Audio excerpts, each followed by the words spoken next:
Today I'm on board an Ullmann 38 sailing yacht, built of steel at the Lübbenvoss shipyard in Germany in 1987. The yacht's in for a minor refit, and whilst doing some works in the bilge, the workers have found holes in the bilge hidden beneath some rust. So the owner has called me in to do a full hull thickness survey. In this video I'm going to talk you through the process, show you how we think about where we need to go around with our hammer, with our ultrasonic thickness meter, then drawing some conclusions on what we find and making recommendations to the client on what they should do to restore the watertight integrity of their hull. Whilst de-rusting and preparing the bilge for painting, yard workers have found two holes which are immediately beneath the black water pipework, and I suspect that is what's probably caused the increased corrosion on the hull plating from the inside out. Externally, the hull looks like it's in very good condition. The steel is in good order, there's very little flaking, there's little corrosion. Externally, she looks magnificent. This is a boat that's rotting out from the inside. Let me show you what the bilge looks like. Here we are looking down into the bilge starboard side, pretty much at the centre point of the vessel. And this is where the deep bilge section is, where the bilge pumps would normally sit beneath that metal bracket. But if you look carefully off to the left, you'll see three small holes that were revealed when scraping away the rust that had coated the inside of the steel. And I suspect the corrosion there is due to this black water pipework, which is being replaced at the moment, leaking at some point. Looking deeper into the bilge, you can see all of the flaked rust that the yard workers have scraped away whilst preparing the steel for painting. It always looks very dramatic, scraping away big flakes of corroded steel. But remember, steel expands around about 10 times its original volume when it does corrode. So what look like massive flakes may only be representing maybe a 0.5 millimetre of thickness loss. Before I start any thickness survey on a steel vessel, one question comes to my mind. Is this a hammer first or a probe first boat? What I mean by that is, do I want to start going around with my hammer, percussion testing the hull, trying to find thinned areas, or do I want to start with a probe and start taking readings straight away? That decision is generally informed by the condition and age of the hull and probably by who made it. If I was looking at a Springer narrowboat from the late 70s, early 80s, typically built from quite thin steel to start with, I will probably go hammer first because it's the quickest way to find thin steel and make any holes in the hull if I'm going to.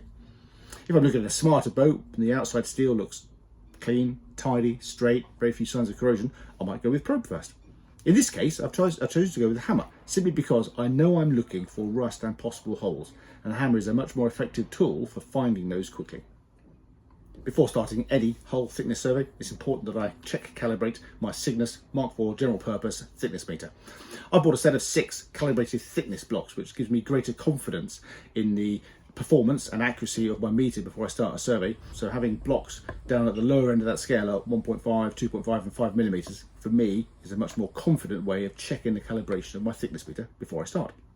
Percussion testing steel hull is a bit of a black art, and not all surveyors do it, and with good reason. It can be quite misleading and it's quite hard work. For me, I've always found it a really useful part of my survey routine, whether I'm doing steel or fiberglass boats. In essence, I take the right size hammer, in this case my 2.5 pound hammer, ball peen at one end, flat face at the other, which I find quite useful. And I'm just going around, I'm tapping the hull, top to bottom, below the waterline, front to back. I'm trying to get a feel for any areas that are thinned. And I'm doing that by feeling for the sound and for the rebound that comes from the hammer every time I hit the steel. Where I find an area that sounds a bit hollow or feels a bit hollow, put a circle or a square around the area, put an H inside, and I'll know to focus more on that area while I come around with the probe later on. You can see as I pan around the hull, the thickness meter readings are pretty much every 20 centimeters horizontally and maybe every 30 to 40 centimeters vertically. The key thing here is, though, is to go to the places where you most suspect there is likely to be corrosion. In total, I've taken around about 500 ultrasonic thickness readings on this hull below the waterline. That's probably a higher sampling rate than I might normally go for, but justified in this case because I know I'm looking for rust and where thin plate can occur in quite small areas. I could put my probe on one spot, find a 2.5 millimeter thickness, and barely 2 centimeters away, it's back up to 4 or 5 millimeters. It took me about 4 hours to do that lot. And you can see as I walk around the hull where all those numbers are, and you can generally, if we zoom in on a couple of areas, you can see generally the steel is in good condition. The area where we've been warned about the holes, we've gone into in much greater detail and kind of broadened our search a little bit to try and take a bigger view of what's going on. And I think there's 2 mechanisms at work on this hull. In this photo of the starboard side, I've highlighted various points of interest, and this allows us to get that bigger view of what is going on. Note the holes that I've circled in red, thin readings circled in yellow, the structure and compartments of the hull marked in black, and the vertical white chalk lines showing the hull's frames. I mentioned two corrosion mechanisms, and the first has been the slow leaking of wastewater from the pipework we looked at earlier, which has run down into the bilge and thinned the steel through general corrosion.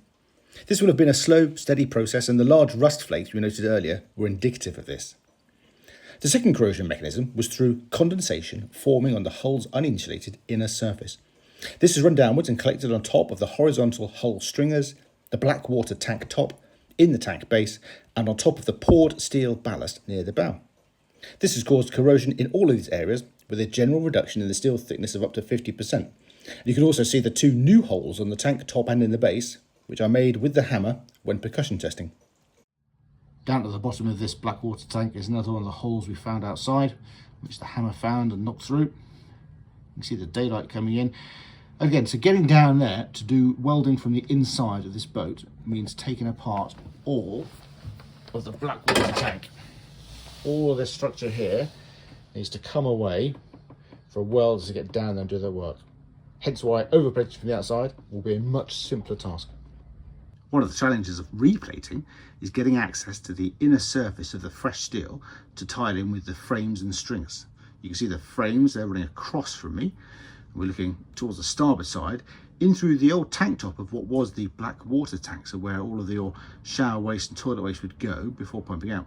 That's been decommissioned and replaced with the grey strum box you can see in front of me, which has collections for the galley sink, the toilet sink and the shower.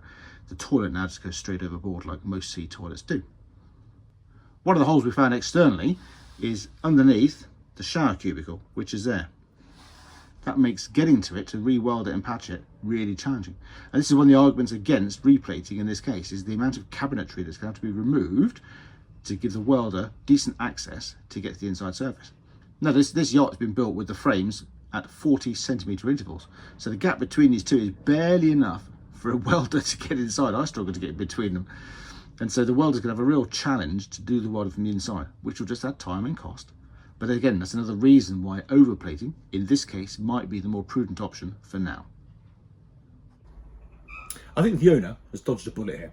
This boat was being held afloat by 4 big flakes of rust inside. Had any of those failed at sea, sinking was not inevitable. There are some good bilge pumps on board, but it would certainly have been a challenge. So it's good to get these identified, as well along some other areas of thin steel, so the owner can do something about it now to preserve the watertight integrity of his hull going forward. The yacht's due to come out of the water again in September, October later this year, and I'll be coming back to do a full insurance survey of it then. But for now, the ultrasonic thickness survey is complete. The owner's got recommendations. I've marked up the outside of the boat with bright yellow paint so the welder knows what he needs to cut and where it's going to go, and hopefully, all being well, she'll be back in the water within a couple of weeks. Ultrasonic thickness testing is a process of being thorough, methodical, and going through with a fine tooth comb to try and find thin steel. If you start from the presumption it's going to be thin somewhere, that's a good way to go. If you found that useful and informative, check out this video here where I found thin steel on a narrowboat during a recent survey. Thanks for watching. I'll see you all next time.